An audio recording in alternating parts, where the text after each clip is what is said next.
యెషయా గ్రంథం 5వ అధ్యాయము 1వ వాక్యం నుంచి 8వ వాక్యం దాకా ధ్యానించగలిగితే అక్కడ ప్రవక్త అయినటువంటి యెషయా గారు ప్రవచిస్తూ మాట్లాడుతున్నటువంటి మాటలవి. నా ప్రియుని గురించి పాడేదను వినుడి, అతని ద్రాక్ష తోటను బట్టి నాకిష్టుడైన వారిని గురించి పాడేదను వినుడి. సత్వ భూమి గల కొండ మీద నా ప్రియునికి ఒక ద్రాక్ష తోట ఉండెను. బాగా వినాలి మీరు ఇక్కడ. సత్వ గల భూమిలో నా ప్రియుడైనటువంటి యేసుక్రీస్తు వారికి సూచనగా ఉంది ఇది ఈ మాట. కాబట్టి ఆయనకి ఏముందట? ద్రాక్ష తోట. 2వ వాక్యం చదివితే ఆయన దానిని బాగుగా తవ్వి రాళ్లను ఏరి అందులో శ్రేష్టమైన ద్రాక్ష తీగలను నాటించెను. బాగా వినాలి ఇక్కడ. ద్రాక్ష తోట దేనికి సూచన తెలుసా?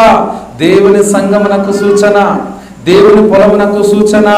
దానిని బాగుగా తవ్విన తరువాత ఆయన ఏం చేశాడటండి? ద్రాక్ష తీగలట, శ్రేష్టమైన ద్రాక్ష తీగలు. చెప్పండి, ద్రాక్ష తీగలు అందరు చెప్పాలి. ఎలాంటి తీగలమ్మా? శ్రేష్ట ద్రాక్ష తీగలు. పాడైపోయిన, కుళ్ళిపోయిన, పనికి రాని కాదు ద్రాక్ష, చేదు ద్రాక్ష కాదు. శ్రేష్టమైన అంటే అతి మధురమైనటువంటి, తీయదననిచ్చేటువంటి, శ్రేష్టమైనటువంటి మంచి వాటిని ఆ యొక్క తీగలను ఆ పొలంలో ఆయన నాటడం జరిగింది. వినాలి. ఎప్పుడైతే ఆ వ్యక్తి ఒక ఆశ కలిగి ఆ యొక్క తోట వైపు చూస్తూ ఉన్నాడు, ఆ తోట నాటిన తరువాత తోటలో నుంచి ఒక మంచి ఫలము రావాలని ఆయన ఎంతో ఆసక్తి కలిగి ఎదురు చూస్తూ ఉన్నాడు. వ్యవసాయం చేసేటువంటి వారు మీలో అనేక మంది ఉన్నారు. బాగా వినాలి. ఆ వ్యక్తులందరూ చేసినటువంటి పని ఏమిటంటే, వ్యవసాయం చేసినటువంటి వారు, యాకోబు రాసిన పత్రికలు మనం చదువుతాం, వ్యవసాయకుడు తొలకరి వర్షము, కడవరి వర్షము చాలా ప్రాముఖ్యమైనటువంటి దానిగా ఎంచుతాడు ఆయన. తొలకరి వర్షం ద్వారా ఆయన పొలంలో పని ప్రారంభించి కడవరి వర్షం ద్వారా పొలంలో పండిన పంటను ఆయన కోసేటువంటి వ్యక్తిగా ఉన్నాడు. అయితే అదే రీతిగా ప్రియుడైనటువంటి వ్యక్తి ఈ ద్రాక్ష తోటలో శ్రేష్టమైనటువంటి మొక్కలు నాటిన తరువాత ఆయన ఎదురు చూస్తూ ఉన్నాడు. ఏం చేస్తున్నాడండి? ఎదురు చూస్తున్నాడు ఫలాల కొరకు. దేని కొరకు? ఫలాల కొరకు. మంచి ఫలములు ఫలిస్తాయని. ఎందుకంటే ఎంతో కష్టపడ్డాడు కాబట్టి, ఎంతో ప్రయాసపడ్డాడు కాబట్టి, ఎంతో ఆయన ఆశ కలిగి ఫలాల కొరకు ఎదురు చూస్తూ ఉన్నాడు. ఎదురు చూస్తూ ఉన్నాడు. సమయం రానే వచ్చింది, ఫలాలు దొరుకుతాయి అనుకుని ఆయన ఎంతో ఆశ కలిగి, ఆసక్తి కలిగి ఫలాలు పొందడానికి వెళ్ళడం జరిగింది. అయితే మీరు చూడండి, శ్రేష్టమైన ద్రాక్ష తీగలను నాటించెను, దాని మధ్యలో బురుజు ఒకటి వేయించి ద్రాక్ష తొట్టిని తొలగించెను. ద్రాక్ష తొట్టి కూడా తొలపించడటండి, చుట్టూ బురుజు కట్టించడటండి. శ్రేష్టమైనటువంటి ద్రాక్ష తీగలు పాడైపోకుండా, శ్రేష్టమైన ద్రాక్ష తీగలు చెడిపోకుండా, శ్రేష్టమైన ద్రాక్ష తీగలు ఎట్టి పరిస్థితుల్లో కూడా అది తన శ్రేష్టతను తొలగిపోకుండానట్లుగా, మాధుర్యాన్ని కోల్పోకుండానట్లుగా, తన తీయదనాన్ని కోల్పోకుండానట్లుగా ఎప్పుడు తీయగానే ఉండాలని, శ్రేష్టంగా ఉండాలని అక్కడ అవన్నీ చేయడం జరిగింది. అయితే మీరు చూస్తే అక్కడ ఏం జరుగుతుందో చూడండి. ద్రాక్ష పండ్లు ఫలింపవలెనని ఎదురు చూచుచుండెను. దేవునికి స్తోత్రం అండి. ఏమండి, బైబిల్ గ్రంథములు కనుక మనం చూసినట్లయితే దున్నువాడు ఆశతో దున్నవలెను. ఎలా దున్నాలట అండి? విత్తనం వేసువాడట పంట కోస్తానని ఆశ కలిగి వేయాలి అని మన బైబిల్ గ్రంథంలో పాత నిబంధనలను చూస్తాం, కొత్త నిబంధనలు కూడా చూస్తాము. ఒక ఆశ కలిగి దున్నాలి, ఒక ఆశ కలిగి విత్తనం వేయాలి. ఎంతో ఆశతో ఫలిస్తాని, ఫలాలు వస్తాయని ఆయన ఎదురు చూస్తూ ఉన్నాడు. చూడండి, అక్కడ చూస్తే ఏమంటున్నాడు? ద్రాక్ష పండ్లు ఫలింపవలెనని ఎదురు చూచుచుండెను. ఏమండి, కష్టపడినటువంటి వ్యక్తి ఫలాల కొరకు ఎదురు చూడటం తప్పేం లేదండి. ఎందుకంటే ఆయన కష్టపడ్డాడు కాబట్టి ఫలాల కొరకు ఎదురు చూడాలి. ఎదురు చూసేటువంటి హక్కు తనకు ఉంది. బాగా వినాలి మీరు. కష్టపడినటువంటి వ్యక్తికి ఫలాల మీద అధికారం ఉంటుంది. ఎందుకంటే ఆయన కష్టపడ్డాడు కాబట్టి ఆ కష్టంలో వచ్చినటువంటి ఫలము తను అనుభవించాలి. ఎంతో కష్టపడ్డాడు ఆయన, ఎంతో ప్రయాసపడ్డాడు ఆయన, ఎంతో వ్యాయామం చేశాడు ఆయన, ఎంతో ఎరువేశాడు ఆయన, ఎంతో నీరు పోసాడు ఆయన, చుట్టూ కంచె కట్టాడు కాబట్టి ఆయనకు ఆ యొక్క ఫలాల మీద అధికారం ఉంది, ఫలాల మీద వ్యామోహం ఉంది, ఫలాల మీద ఆయనకి ఏముందండి? ఆసక్తి ఉంది. ఎలాగైనా సరే మంచి ఫలాలు నేను అనుభవించాలి, మంచి ఫలాలు నేను అనుభవించాలి, మంచి ఫలాలను తినాలి, మంచి ఫలాలు నేను పొందుకోవాలనేటువంటి ఆలోచన కలిగి ఆ వ్యక్తి ఎదురు చూస్తాడు. చూస్తూ ఉన్నాడు. అయితే కిందకు చూసినట్లయితే కానీ అది కారు ద్రాక్షలు కాచెను. బాగా వినాలి ఇక్కడ మీరు. ఏ ద్రాక్షలు కాసినాయట? కారు ద్రాక్షలు. అందరు చెప్పండి, ఏ ద్రాక్షలు?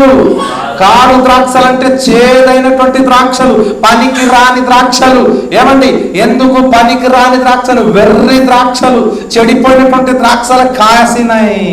కానీ ఎంతో కష్టపడినప్పుడు ఎంతో మంచి ఫలాలు రావాలి కదా.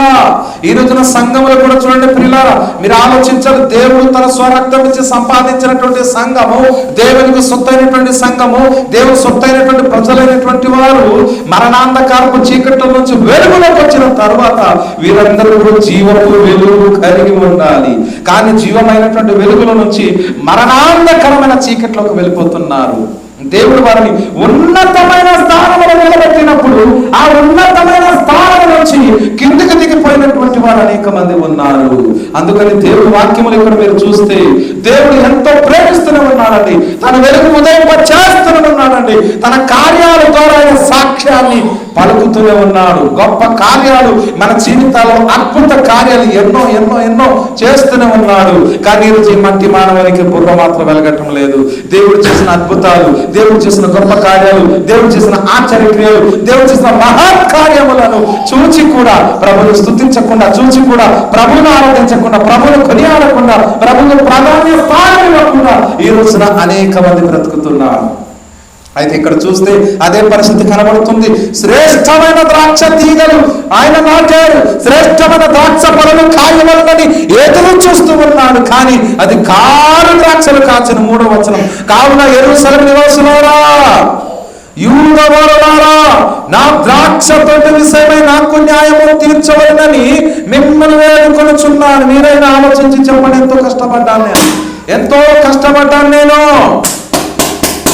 ఎంతో కష్టపడ్డాను. కష్టానికి ఫలితం సరిగ్గా రావటం లేదు. మీరు న్యాయం చేయండి. ఎంతో కష్టపడ్డ రాత్రి పగలు ఈ సంఘమైన ద్రాక్ష తోట కొరకు, ఈ సంఘమైనటువంటి మరి యొక్క పొలం కొరకు నేను ఎంతగానో కష్టపడ్డాను. నేను కష్టపడితే ఫలితం ఎందుకు రావటం లేదు? కష్టపడితే ఎందుకు ఫలితం రావటం లేదు అంటున్నాడు ఆయన. నేను చాలా ప్రయాసపడ్డాను, చాలా కష్టపడ్డాను, కన్నీటితో విత్తనాలు వేశాను. ఏమండి, ఎంతో రాత్రనక పగలనక, రేగనక పగలనక, ఎండనక వాననక, ఆకలి దాహములను తట్టుకొని నేను పనిచేశాను. పొలంలో పంట రావాలని ఎదురు చూశాను. మంచి ఫలాలు ఫలిస్తాయనుకున్నాను. మంచి విశ్వాసులు తయారవుతారనుకున్నాను. మంచిగా బ్రతుకుతారనుకున్నాను. భక్తులు తయారవుతారనుకున్నాను. కానీ భక్తులు లేరండి, భక్తిహీనులు అయిపోయారు. విశ్వాసులు లేరండి, అవిశ్వాసులు అయిపోయారు. వ్యాసదారులు అయిపోయారు. దేవునికి స్వార్థాన్ని వాడుకునేటువంటి వారు అయిపోయారు. అవసరం కొద్ది అడుగు వేసేవారు అయిపోయారు. అవసరానికి భక్తి చేసేటువంటి వారు ఉన్నారు. కాబట్టి దేవుని వాక్యములు మనం చూసినట్లయితే బిడ్డలారా, మీరు ఆలోచించాలి. అవసరము కొరకు మాత్రమే ఈరోజు దేవుడి దగ్గరికి వస్తూ ఉన్నారు.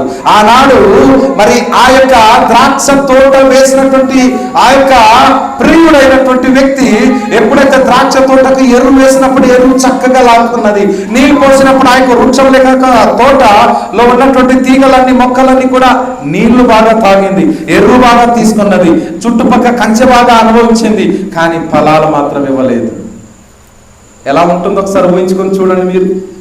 ఫలాలు లేకపోతే ఆ వృక్షానికి మరల నీళ్ళు పోయగలరా? చెప్పనాయన.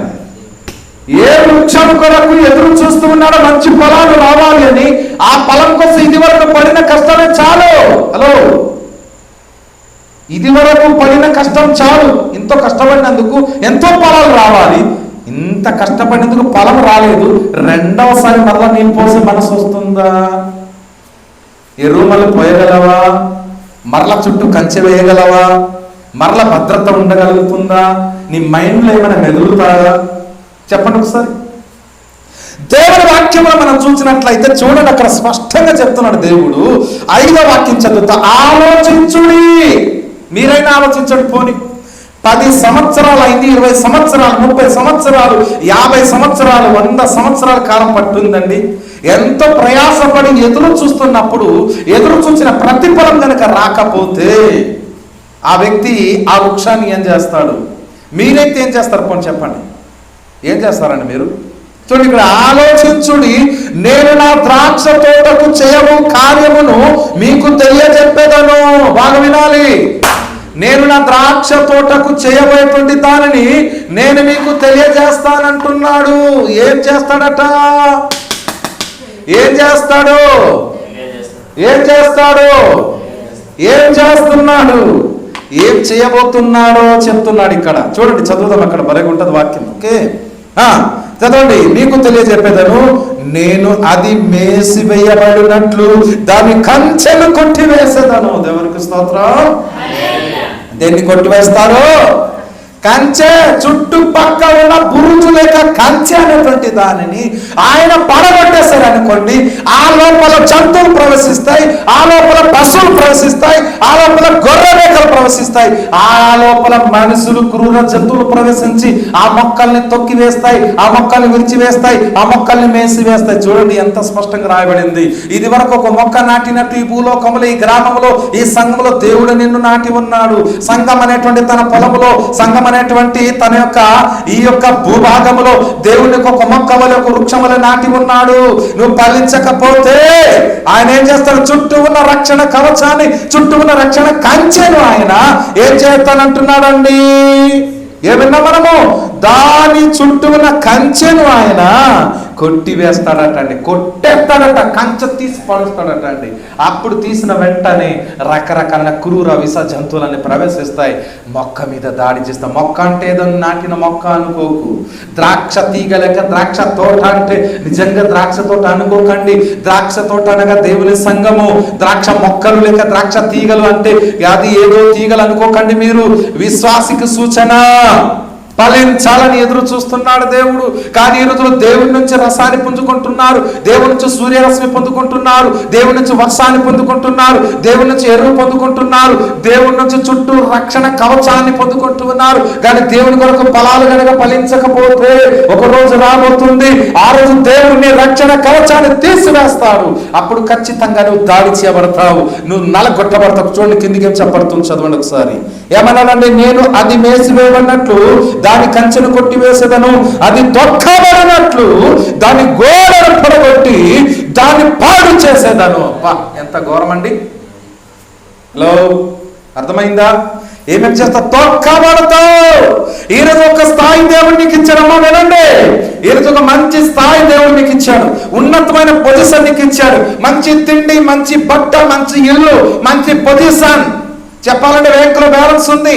ఇంకా కొంతమందికి జేబు నిండా సొమ్ము, ఇంకా కొంతమందికి అకౌంట్లో సొమ్ము, పర్సులో సొమ్ము, బీరువాలో సొమ్ము, ఏమండి సూట్ కేసులో సొమ్ము, పెట్టిలో సొమ్ము, జాలీలో సొమ్ము, ఎక్కడ చూసినా సొమ్ము. ఏది తక్కువ లేదండి. దేవుని కృప వల్ల మీరు మెట్టుకు పై మెట్టు పైకి వచ్చారు. అది ఎవరి వల్ల? దేవుని కృప వల్ల. అంత దాకా వచ్చిన తర్వాత నువ్వు కనుక ఫలాలు ఫలించకపోతే నువ్వు నరికివేయబడతావు అనేటువంటి మాట, నువ్వు తొక్కివేయబడతావు అనేటువంటి మాట ఇక్కడ మీరు చూడండి. ఏమన్నాడండి? గోడను పడగొట్టి దాన్ని పాడు చేస్తుందని అంటున్నాడు. అది శుద్ధి చేయబడదు, పారతో తవ్వబడదు. దానిలో గచ్చ పొదలను, బలురకసి చెట్లను బలిసి ఉండును, దాని మీద వర్షింపబడదని మేఘములకు ఆజ్ఞ ఇచ్చేదను. ఎంత ఘోరంగా ఉందండి మాటలు. ఏమండి, ఎంత ఘోరమైనటువంటి మాటలు ఇవి. కాబట్టి దేవుడు ఆజ్ఞాపిస్తాడు వర్షం పడకుండా ఉండాలని. వర్షం అంటే దేనికి సూచన? ఆశీర్వాదానికి సూచన. మీ మీద ఆశీర్వాదాలు రాకుండా కంటాడంట దేవుడు. నీకు ఆశీర్వాదాలు ఉండవు, నువ్వు కొట్టబడతావు, తొక్కబడతావు, చుట్టూ కంచె ఉండదు, రక్షణ ఉండదు, రోగం మీద రోగం, వ్యాధి మీద వ్యాధి, కష్టం మీద కష్టము. ఒక కష్టం పోయిన వెంబడి మరో కష్టం లైన్లో ఉంటుంది. ఒక సమస్య తీరంగానే మరొక సమస్య నీ వెంట వస్తూనే ఉంటుంది. ఇంత స్థాయికి నీకు ఆ దిగజారిపోయే పరిస్థితి వస్తుందని చెప్పి దేవుడు రోజు మాట్లాడుతూ ఉన్నాడు. మీరు బాగా ఆలోచించాలి ఈ మాటలు. ఎందుకంటే దేవుడి వాక్యంలో మనము చూడగలుగుతున్న ప్రియులారా, ఫలించిన సరి లేని ఎడల దాన్ని నరికివేయమని లూకా రాసిన సువార్త 13వ అధ్యాయంలో మనం 6వ వాక్యముల నుంచి మనం చదవగలిగితే మనకు అర్థమవుతుంది. 3 ఏళ్ల నుంచి పండ్ల మీదకు వచ్చినప్పుడు దానిలో ఒక పండు కానీ, కాయ కానీ, పింజ కానీ ఏమీ కనబడలేదు. చెట్టు అయితే పచ్చగా ఉంది కానీ కాయలు లేవు. ఈరోజు అంతే కదా మన పొజిషన్ కూడా. అవునా కదా?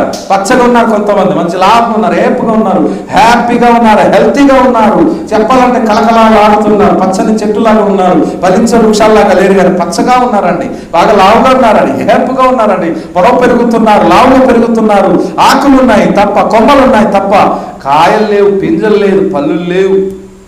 కాబట్టి అలాంటి చెట్టు వేరున గొడ్డలి ఉంచబడింది. మత్తయి రాసిన సువార్త 3వ అధ్యాయము 7వ వాక్యంలో చూడగలిగితే అక్కడ చెప్తూ ఉన్నాడు ఏమండి, ఇప్పుడే గొడ్డలి అంటే చెట్టు వేరున గొడ్డలి ఉంచబడి ఉన్నది అంటున్నాడు.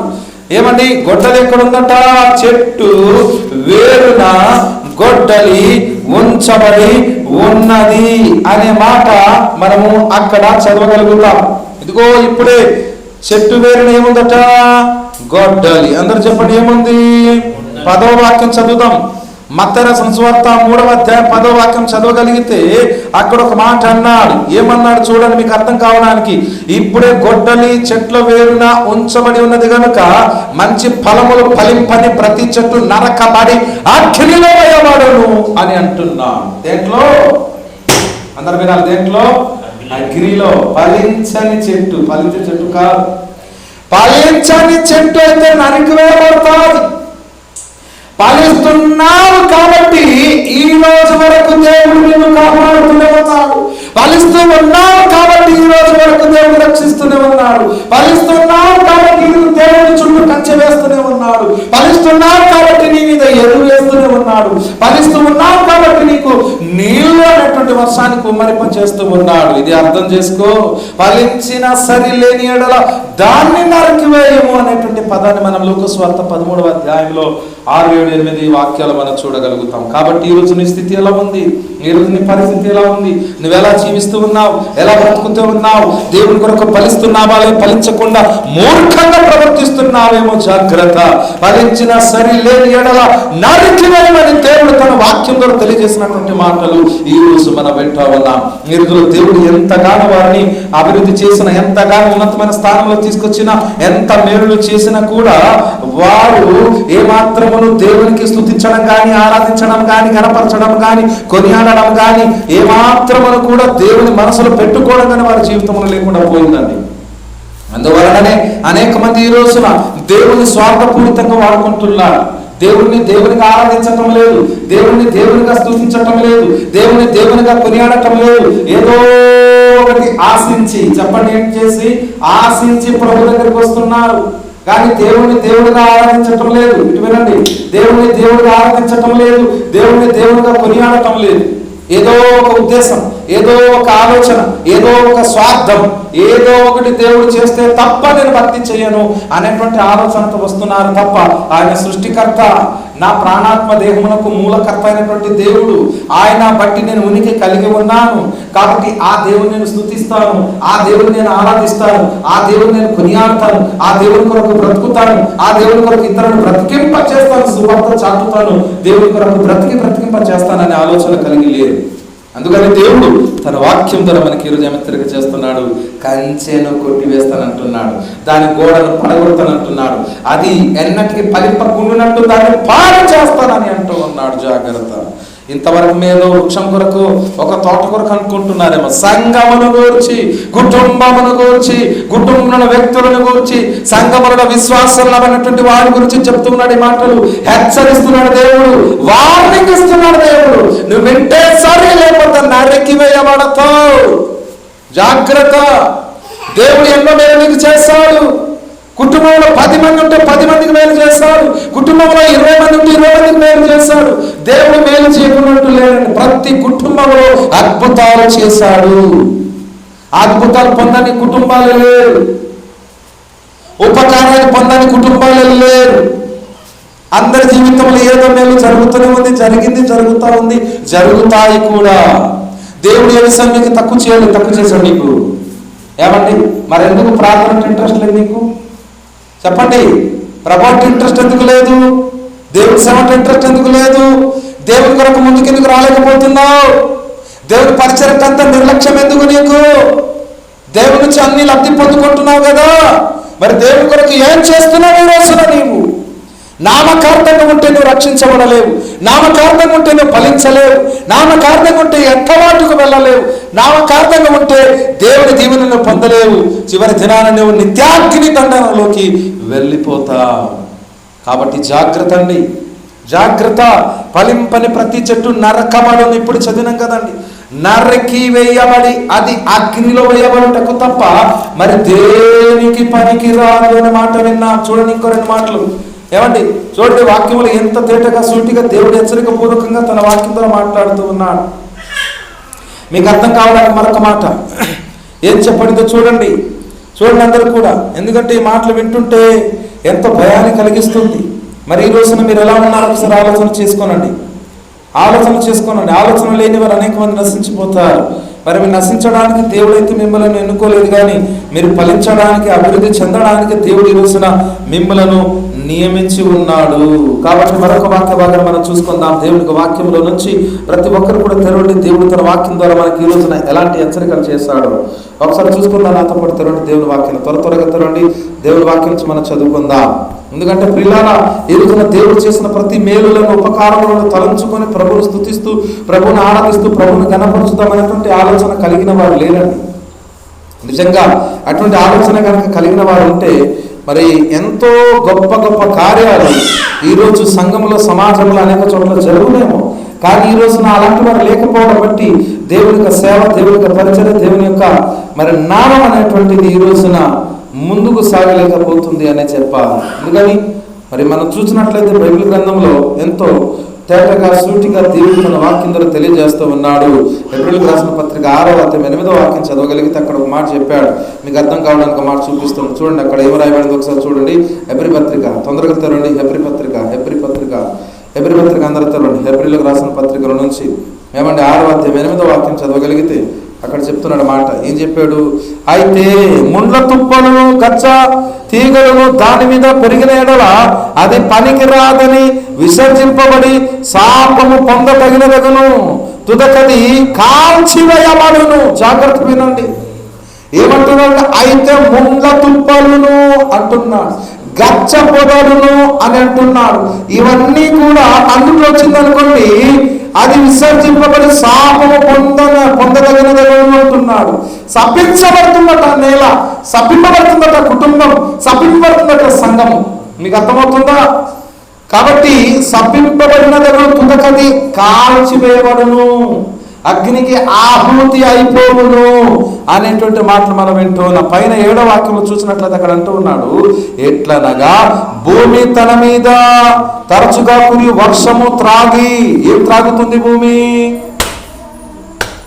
అందరు వినాలి, వర్షం త్రాగుతుంది అనగా దేవుడు నీ మీద కురిపిస్తున్నటువంటి ఆశీర్వాదములు నీవు కూడా తాగుతున్నావు, తింటూ ఉన్నావు, చలిస్తూ ఉన్నావు, వరిస్తూ ఉన్నావు, అభివృద్ధి చెందుతూ ఉన్నావు. నీ మీద కురిపించబడినటువంటి దాని ద్వారా ఏమండి, ఎవరి కొరకు వ్యవసాయం చేయబడునో వారికి అనుకూలమైన పైరులను ఫలించుచు దేవుని ఆశీర్వచనము పొందును. పైరులు ఫలించుచు అంటే మీ జీవితంలో పైరులు అంటే పంట వస్తూనే ఉంది, పండుతూనే ఉన్నారు, అనేక మంది అభివృద్ధి చెందుతూనే ఉన్నారు. కానీ దేవుని కొరకు కనుక పనికి రాకపోతే మీరు కాల్చివేయబడతారు.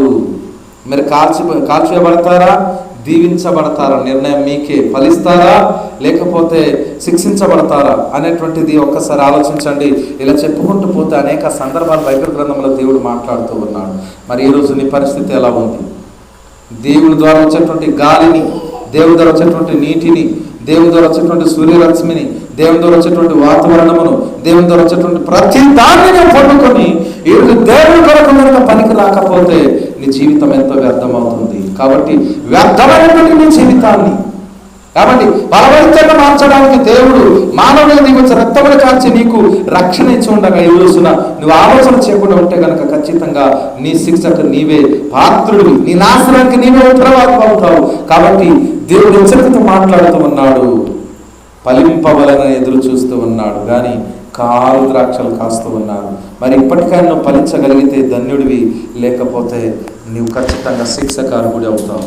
నిర్ణయం నీకే. కాబట్టి ప్రతి ఒక్కరు మోకాల మీద నిల్చొని, ప్రభు నిజమే కదా, మరి నేను ఒక తోటలో నాటబడిన ఒక ద్రాక్ష తీగలాగా ఉన్నాను, కాబట్టి దయచేసి నేను ఫలించే వ్యక్తిగా ఉండునుగాక, నాకు అట్టి జ్ఞానం, అట్టి బుద్ధి, అట్టి వివేకం, అట్టి భక్తి నాకు దయచేయమని చెప్పి ప్రతి ఒక్కరు కూడా ప్రార్థన పూర్వకంగా మీ తప్పులు ఒప్పుకుంటూ దేవునికి అడిగినట్లయితే దేవుడు ఖచ్చితంగా మన జీవితంలో గొప్ప కార్యాలు చేస్తాడు.